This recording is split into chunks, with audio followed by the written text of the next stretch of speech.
ഇത്രയും ലോകവിവരമുള്ള താൻ മണ്ടത്തരാ കാണിച്ചത്. എടോ, ഇതൊക്കെ നയത്തിലും ലോഹ്യത്തിലും വേണ്ടേ പറഞ്ഞു കൊടുക്കാൻ?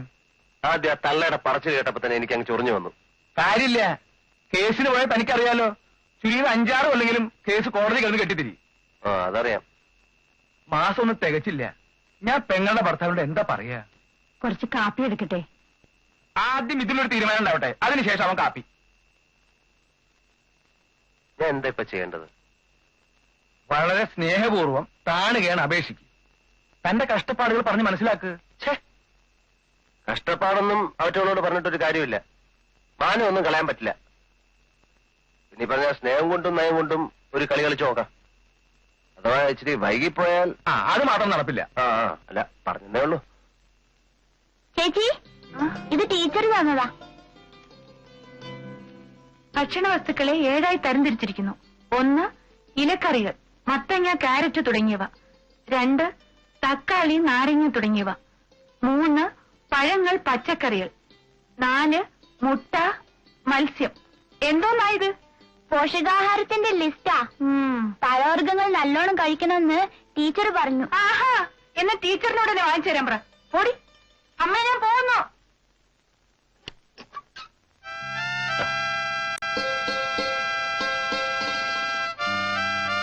ഞാൻ ഇന്നലെ വളരെ മോശമായിട്ട് പെരുമാറിയല്ലേ?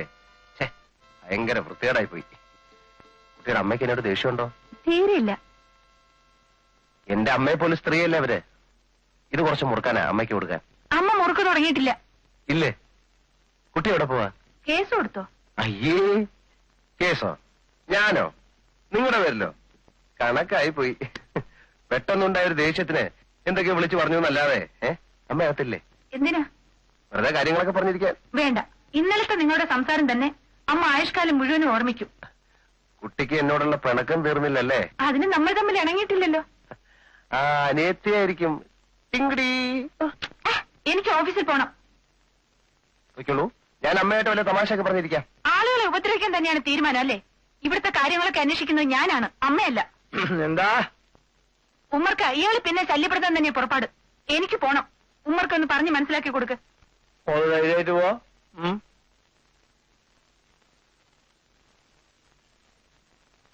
എന്താണ് എനിക്കത്?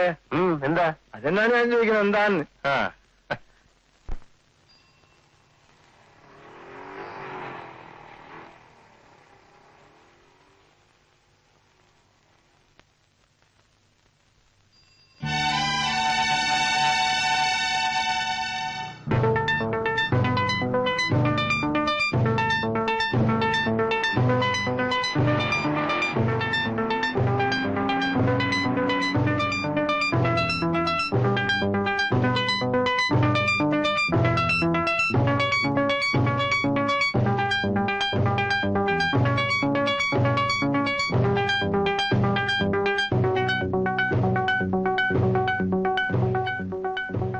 ഹൗസ് ഓണറിന്, നിങ്ങളോടല്ല, ഒരു ഹൗസ് ഓണറിന് അയാളുടെ വാടകക്കാരോട് സംസാരിക്കാനുള്ള അവകാശമില്ലേ? നിങ്ങളോടും പോത്തിനോടും വേദം ഓതിയിട്ട് ഒരു കാര്യമില്ലെന്ന് എനിക്ക് മനസ്സിലായി. നിങ്ങളാണ് ഗൃഹനാഥാന്നല്ലേ പറഞ്ഞത്? വാളെടുത്ത് ഒന്നൊന്നും വെളിച്ചപ്പാടാവില്ല. ആരായാലും മര്യാദ എന്നൊരു സാധനം വേണം. നിങ്ങൾ അമ്മയ്ക്കും മക്കൾക്കും മര്യാദയുടെ ഒരു അംശം തൊട്ട് തീണ്ടിട്ടില്ല. അറിയാം. മറ്റുള്ളവർ കേൾക്കുന്നുണ്ടല്ലോ, വിഷമമായിരിക്കും. കേൾക്കട്ടെ. ഒരു ഹൗസ് ഓണറിന്റെ പ്രോബ്ലംസിനെ കുറിച്ച് അറിയാവുന്ന ചിലരെങ്കിലും ഈ കൂട്ടത്തിൽ കാണുമല്ലോ. എവിടെ പോകുന്നു? പൗഡറും പൂശി പൊട്ടുമൊക്കെ തൊട്ട് വലിയ ഉദ്യോഗസ്ഥ ചമഞ്ഞ നടക്കാം. ഞാൻ നിങ്ങളെ പറഞ്ഞു വിടില്ല. സമാധാനമായിട്ട് കാര്യങ്ങൾ പറഞ്ഞ് ഒതുക്കാമെന്ന് കരുതി ഞാൻ നിങ്ങളുടെ വീട്ടിൽ വന്നപ്പം നിങ്ങൾ എന്നെ അവമാനിച്ചു. മിസ്റ്റർ, എന്താ മിസ്റ്റർ? റോഡിൽ വെച്ച് സ്ത്രീകളോട് ബഹളം വയ്ക്കുന്നത് ശരിയല്ല. ബഹളം വയ്ക്കുന്നത് ശരിയല്ലേ? ആരാന്റെ കാര്യത്തിൽ എന്താ താല്പര്യം? തെറ്റി ശരി നിശ്ചയിക്കാൻ നിങ്ങളാരാ? വലിയ ന്യായാധിപം വന്നിരിക്കുന്നു. എന്നാ പിന്നെ താൻ ഇവരെ എന്റെ വീട്ടിൽ ഇറക്കി വിട്ടാ ഇനി സഹിക്കാൻ പറ്റില്ല. ഇന്ന് 2-1 അറിഞ്ഞിട്ട് ഞാൻ ഇവിടെ നിന്ന് പോകുന്നുള്ളൂ. എന്താ നോക്കി പേടിപ്പിക്കാണോ? അതെ, ഓഫീസിൽ പോകുന്ന പിന്നായിട്ട് എനിക്ക് തീരുമാനം അറിയണം.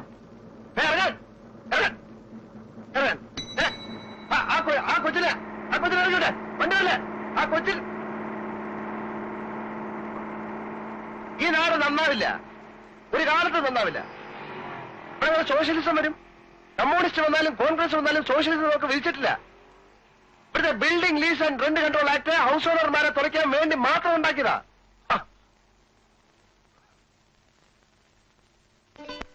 ഒന്നും മിണ്ടാതെ വന്നത് ശരിയായില്ല. 4 ആളുകൾക്ക് 4 നല്ല തെറിയങ്ങ് കാച്ചണമായിരുന്നു. ചേച്ചേ, അയാളെ പോലെ നമ്മൾ സംസ്കാരം ഇല്ലാതെ പെരുമാറിയാലോ? എന്ത് സംസ്കാരം? ഇതിനൊക്കെ അതേ ഉള്ളു മരുന്ന്. ഞാനായിരുന്നെങ്കിൽ അവന്റെ കരണപറ്റിക്ക് കണ്ടു കൊടുത്തേനെ. അയാള് തിരിച്ചു തല്ലിയാലോ? പെണ്ണുങ്ങളെ തല്ലിയാവ വിവരം അറിയും. നീ കണ്ടിട്ടില്ലേ? ഇങ്ങനെയുള്ള കേസുകളിൽ ജനപിന്തുണ സ്ത്രീകൾക്കായിരിക്കും. തൊലിവെളുപ്പുള്ള പെൺപിള്ളേർക്ക് വേണ്ടി ത്യാഗം ചെയ്യാൻ ആളുകൾ ഒരു ചാൻസ് നോക്കി നടക്കുക. ചേച്ചി വിചാരിക്കുന്നത് പോലെ അത്ര എളുപ്പമുള്ള കേസല്ല അയാള്. എന്തിനും തയ്യാറായിട്ടുള്ള പ്രകൃത. കാശുകാരനാണല്ലോ, അതുകൊണ്ട് തിന്നു കൊഴിപ്പിച്ചെടുത്തിരിക്കുക ശരീരം, ആളുകളുടെ മെക്കിട്ട് കയറാൻ. അപ്പൊ നീ വീട്ടിൽ നിന്ന് ഇറങ്ങാൻ പോവാണോ? പേടിച്ചിട്ടോ? അതേതായാലും ഇല്ല. 8-9 കൊല്ലായിട്ട് താമസിക്കുന്ന വീടല്ലേ ചേച്ചിയത്. അങ്ങനെ അങ്ങ് ഇറങ്ങാൻ പറ്റുമോ? ഉമ്മർക്ക് പറയുന്നത് ഒരിക്കലും ഇറങ്ങണ്ടെന്നാ. അതാ അതിന്റെ ശരി. മോനെ നോക്കുന്ന സ്ത്രീക്ക് നല്ല സുഖമില്ല. ഉച്ച മുതൽ ഞാൻ ലീവാ. നാളെ കാണാം. പ്രോവിഡന്റ് ഫണ്ടിൽ നിന്ന് ലോൺ എടുക്കുക നിവൃത്തിയുള്ളൂ. അരിയേഴ്സ് എല്ലാ കാലത്തും അരിയേഴ്സ് ആയി നിലനിൽക്കും. അതെ, പിന്നെ ഇനി പെൻഷന്റെ കൂടെ നോക്കിയാൽ മതി.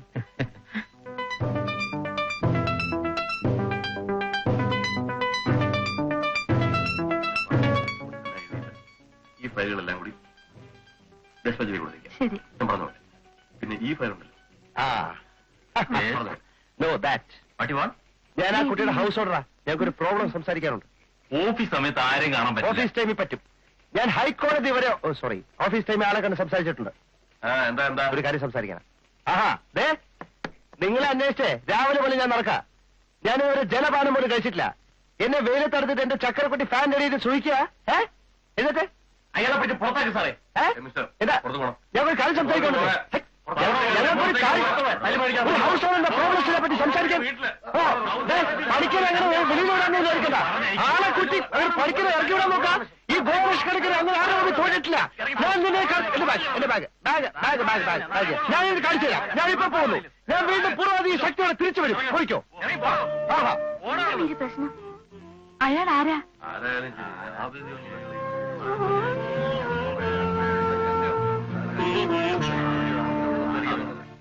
ദീപം ദീപം ദീപം. ഹരേ ഗുരുവായൂഷ്മ. മോനെ എവിടെ പോയതമ്മേ? അതാ ഞാനും ആലോചിക്കുന്നത്. പുസ്തകമൊക്കെ കൊണ്ടുവച്ച് കാപ്പി പോലും കുടിക്കാതെ ഓടിപ്പോകുന്ന കണ്ടു. കളിക്കാനോ മറ്റോ ആയിരിക്കും. കൂടുതൽ സ്വാതന്ത്ര്യം എടുക്കണ്ടെന്ന് അമ്മ തന്നെ അവനോട് പറയണം. മോളെ, എനിക്ക് മനസ്സിന് ഒരു സമാധാനം തോന്നുന്നില്ല. നമ്മൾ ദൈവദോഷം ചെയ്യുവാണോന്നൊരു പേടി. എന്ത് ദൈവദോഷം? ആ പണിക്കരുടെ അയാൾ എന്നെ ഇന്ന് എത്ര ഇൻസൾട്ട് ചെയ്തെന്ന് അമ്മയ്ക്കറിയോ? വാശിയാണെങ്കിൽ എനിക്കും വാശി തന്നെയാ. എന്തൊക്കെ പറഞ്ഞാലും ഇത് അയാളുടെ വീട് തന്നെയല്ലേ. അമ്മയ്ക്ക് വീട്ടിൽ നിന്ന് അത്ര പെട്ടെന്ന് ഇറങ്ങി പോകാൻ പറ്റുമോ? അതാലോചിക്കുമ്പോഴാ.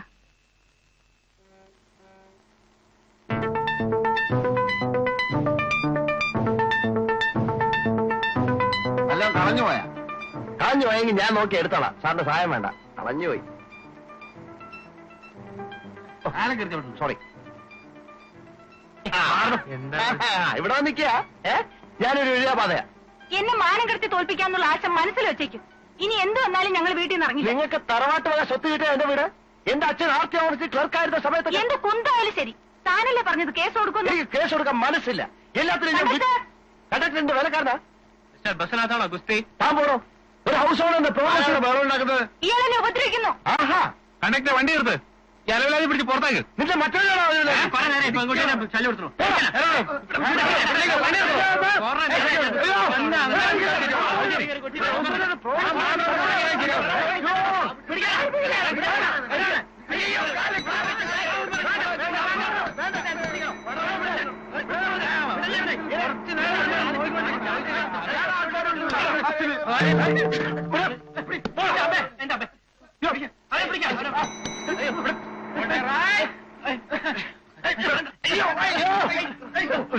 എന്നെ അടിക്കരുത്. ഞാൻ അടിക്കും.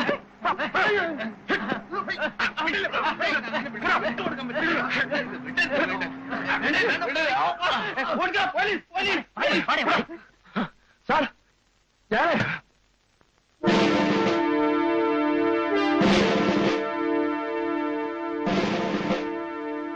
രാജേന്ദ്ര റാസ്കൽ നടുറോട്ടിലാണോടാ തല്ലുമകളും? എടാ ഞാൻ കേരള ജീപ്പില്. നിനക്ക് എന്നെ മനസ്സിലായില്ലടാ. എടാ നമ്മൾ SME സ്കൂളിൽ ഒന്നിച്ചാ.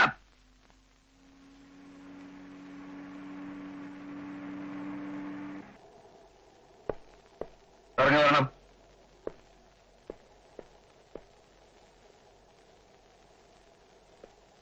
സ്റ്റേഷനിലേക്ക് പോയിക്കോളൂ, ഞാൻ വന്നേക്കാം.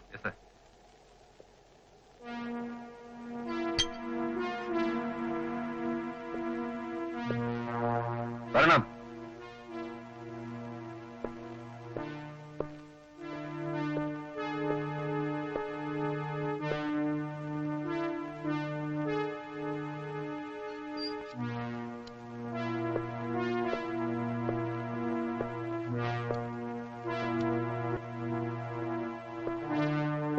വരൂ.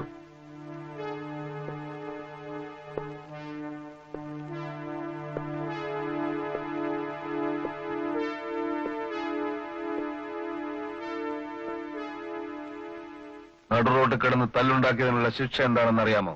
10 കൊല്ലം ഒരുമിച്ച് പഠിച്ച കൂട്ടുകാരൻ പരിചയഭാവം പോലും കാണിക്കാത്തതിനേക്കാളും വലിയ ശിക്ഷയുണ്ടോ? പരിചയഭാവം കാണിക്കാൻ പറ്റിയ ഒരു ചുറ്റുപാടിലല്ലോ നിന്നെ ഞാൻ കണ്ടത്. പരിചയമില്ലാത്ത ആളായിരുന്നെങ്കിൽ അപ്പൊ തന്നെ എന്റെ കൈയിന്റെ ചൂട് നീ അറിഞ്ഞേനെ. പിന്നെ ഇപ്പൊ തല്ലടാ അല്ലേ? വർഷങ്ങൾക്ക് ശേഷം ആദ്യമായി കണ്ടപ്പം നീ എന്നെ റാസ്കൽ എന്ന് വിളിച്ചതിനേക്കാളും വലിയ ചൂടൊന്നുമില്ലല്ലോ നിന്റെ തല്ലിന്. ഗോപാലകൃഷ്ണ, ഞാൻ ഒരു പോലീസ് ഇൻസ്പെക്ടറാണ്. എന്ന് വെച്ചാൽ മനുഷ്യത്വം ഇല്ലാത്തവനെന്ന് അർത്ഥമുണ്ടോ? ഉണ്ട്. എനിക്ക് മനുഷ്യത്വത്തെക്കാൾ പ്രധാനം സത്യവും നീതിയുമാണ്. ഈ കാക്കിക്കുപ്പായത്തോട് എനിക്ക് വലിയ കടപ്പാടുണ്ടടാ. വൈരിക്ക് വേണ്ട, ഞാൻ പോവാ. വീണ്ടും നീ എന്നെ റാസ്കൽ എന്ന് വിളിക്കുന്നതിന് മുമ്പ് ഞാൻ പോവാ. ഇരിക്കാൻ പറഞ്ഞത് SI അല്ല, നിന്റെ പഴയ സതീർത്ഥൻ രാജേന്ദ്രനാണ്. ഒരാളെ തന്നെ 2 ആളായി കാണാനുള്ള വിദ്യയൊന്നും എനിക്ക് വശമില്ല. വൈരിക്ക് ഇരിക്കാൻ.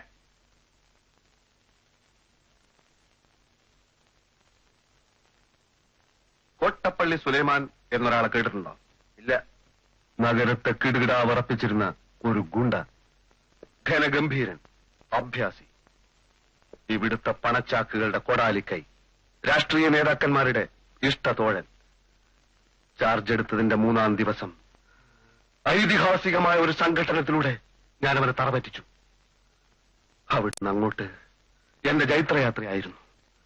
എലിമെന്ററി സ്കൂളിൽ മൂക്കൾ ഒലിപ്പിച്ച് നടന്നിരുന്ന ആ പഴയ എല്ലുന്ത്യ രാജേന്ദ്രനിൽ നിന്നും ഈ നിൽക്കുന്ന SI രാജേന്ദ്രനിലേക്കുള്ള പ്രയാണം സംഭവബഹുലമായിരുന്നു. എനിക്കിന്ന് മൃദുല വികാരങ്ങളില്ല, മനുഷ്യത്വം തീരെയില്ല. കുറ്റവാളികളെ കടിച്ചു കീറാൻ തയ്യാറെടുത്ത് നിൽക്കുന്ന ഒരു സിംഹമാണ് ഞാനിന്ന്. നീ ഇത്രയും ഭയങ്കരനായ വിവരം ഞാൻ അറിഞ്ഞില്ല.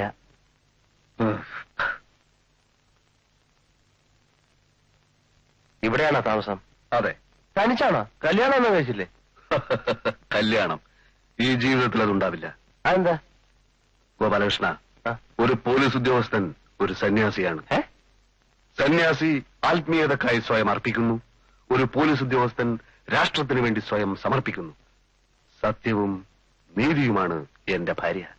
ഏതെങ്കിലും ഒരു പീറപ്പെണ്ണിന്റെ മുമ്പിൽ അടിയറക്കാനുള്ളതല്ല ഈ ജീവിതം. നീയാളൊരു മഹാനെ മാറി. അതെ.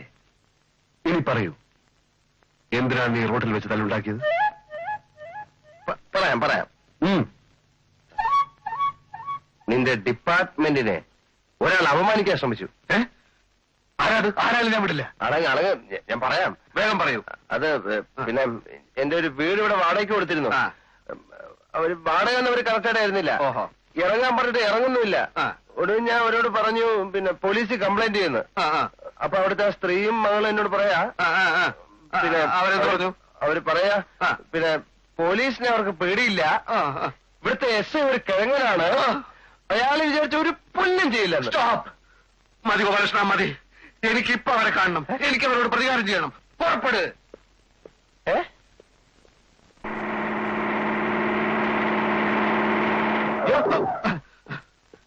ഡിപ്പാർട്ട്മെന്റിനെ അപമാനിച്ചാരാണ്? പോലീസ് പുല്ലാണെന്ന് പറഞ്ഞാരാണ്? ഇവിടാണ്.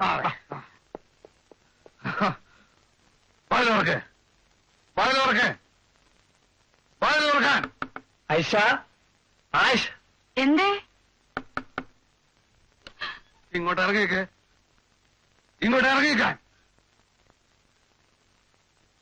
നിങ്ങളാണോ പോലീസ് പുല്ലാണെന്ന് പറഞ്ഞത്? നിങ്ങളാണോ പോലീസ് പുല്ലാണെന്ന് പറഞ്ഞത്?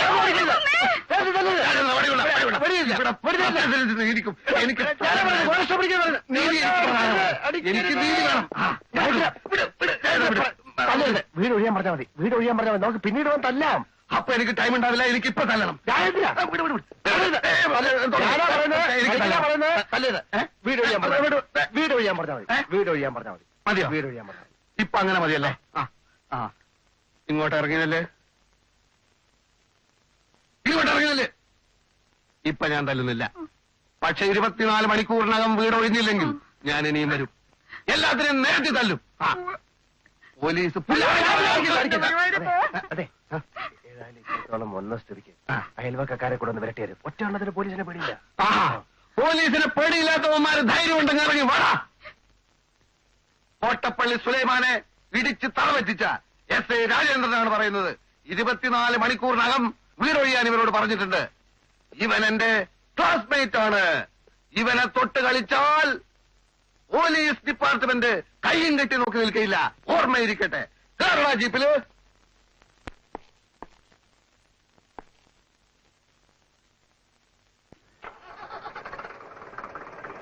എല്ലാവന്മാരെയും അടുത്ത പ്രാവശ്യം വീണ്ടും ഞാൻ പാഠം പഠിപ്പിക്കും. തല്ലെനിക്ക് പുത്തരിയല്ല, എല്ലാറ്റിനെയും തല്ലും.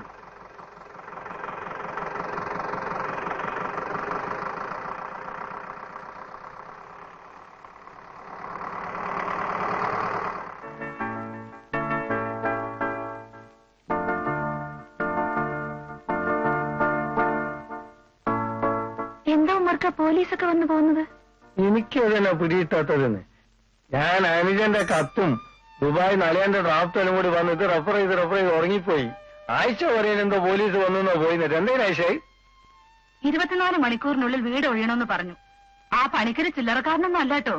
ഇൻസ്പെക്ടർ അയാളോട് ചങ്ങാതിയാണെന്ന് തോന്നുന്നു. എന്ത് ചങ്ങാതി? ഞാൻ ഉറങ്ങിയത് ഭാഗ്യമായെന്ന് വെച്ചോ? അല്ലെങ്കിൽ ഇൻസ്പെക്ടർ മണിക്കരെല്ലാം കൂടി നിങ്ങളൊന്നും മിണ്ടാതിരിക്കുന്നുണ്ടോ?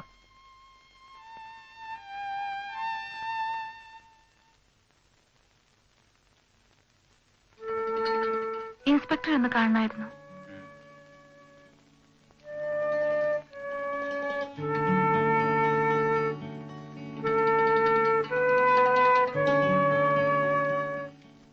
ചെല്ലു.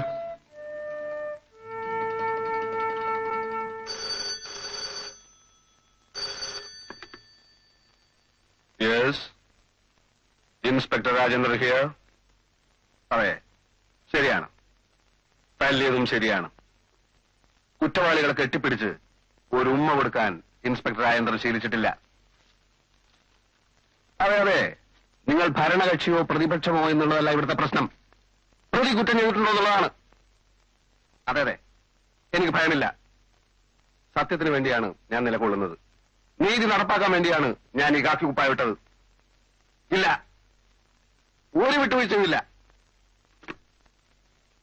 യെസ്, ഇരിക്കൂ. എന്താണ്? അവിവേകമാണെങ്കിൽ പൊറുക്കണം. ഇല്ല, അവിവേകം പൊറുക്കുകയില്ല. സാറ് ഇപ്പൊ ഫോണിൽ പറഞ്ഞതൊക്കെ സത്യമാണെങ്കിൽ എനിക്ക് പേടിക്കാനില്ല. ഫോണിൽ പറഞ്ഞതോ? അതെ, സാറ് സത്യത്തിനും നീതിക്കും വേണ്ടി നിലകൊള്ളുന്നു എന്ന് പറഞ്ഞല്ലോ. പറഞ്ഞ സത്യമാണ്. കോട്ടപ്പള്ളി സുലൈമാൻ എന്ന കേടിയെ ഒതുക്കിയത് ഞാനാണ്. അപ്പോ എനിക്ക് നീതി കിട്ടും അല്ലേ? നിങ്ങൾക്ക് മാത്രമല്ല, എല്ലാവർക്കും ഇവിടെ നീതി കിട്ടും. ഞങ്ങൾ 9 കൊല്ലമായി വാടകയ്ക്ക് താമസിക്കുന്ന വീട്ടിൽ നിന്ന് പെട്ടെന്ന് ഒരാൾ ഇറക്കി വിടാൻ വന്നാൽ സാർ അയാൾക്ക് കൂട്ടു നിൽക്കൂ? ആരാണ് നിങ്ങൾ? ഞാൻ മീര. എന്റെ അമ്മ പേടിച്ച് പനിച്ചു കിടക്ക. സാറാ പണിക്കരുടെ കൂടെ വീട്ടിൽ വന്നില്ലേ? ഓഹോ, നിങ്ങളാണോ അഹങ്കാരി? സാർ പൈസേ വാടക കൊടുക്കാതെ അയാളുടെ വീട്ടിൽ കയറി താമസിച്ചിട്ട് ഇവിടെ നീതിക്ക് വന്നേക്കുന്നോ? വാടക കൊടുത്തില്ലെന്നോ? ഈ മാസം വരെ വാടക അയച്ചതിന്റെ റെസിപ്റ്റ് എന്റെ കയ്യിലുണ്ട് സാർ. ആര് പറഞ്ഞു? ഞാനല്ലേ സാർ അയച്ചത്. സത്യസന്ധനായ സാറിനെ ആ പണിക്കര് പറഞ്ഞു പറ്റിച്ചതാണ്. നോ, പണിക്കരൻ സുഹൃത്താണ്. ചായ ഷാപ്പിൽ തല്ലുണ്ടാക്കിയാൻ.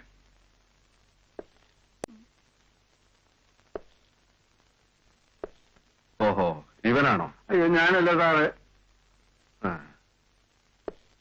അയ്യോ,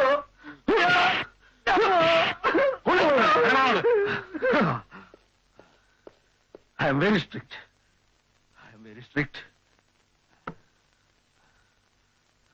അപ്പോ വാടക കൊടുത്തു എന്ന് പറയുന്നത് സത്യമാണോ? സാർ വാടക കൊടുത്തു എന്ന് പറയുന്നത് സത്യമാണോന്ന്? അതെ സാർ, റെസിപ്റ്റ് ഉണ്ട്. അത് മാത്രമല്ല, നിങ്ങളുടെ പേരിലുള്ള ആരോപണം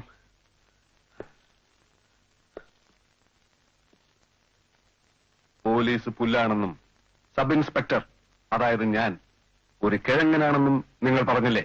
അയ്യോ സാർ. Get out.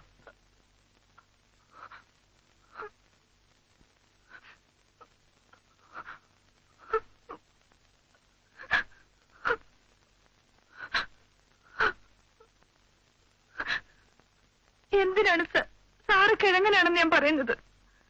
സാറിനെ പറ്റി ഞാൻ എത്ര കേട്ടിരിക്കുന്നു. ആർക്കെങ്കിലും സാറിനെ പറ്റി അങ്ങനെ പറയാൻ പറ്റൂ?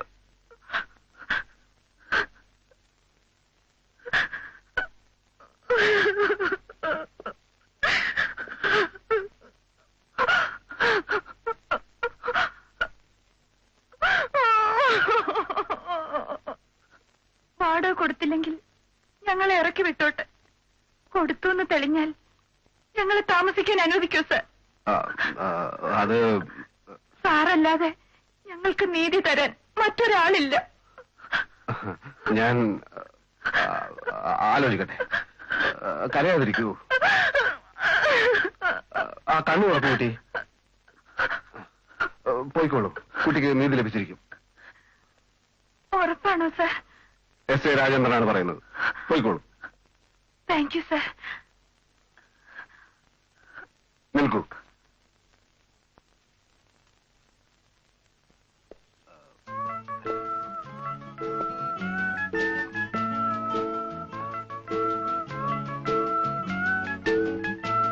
പോയിക്കോളൂ.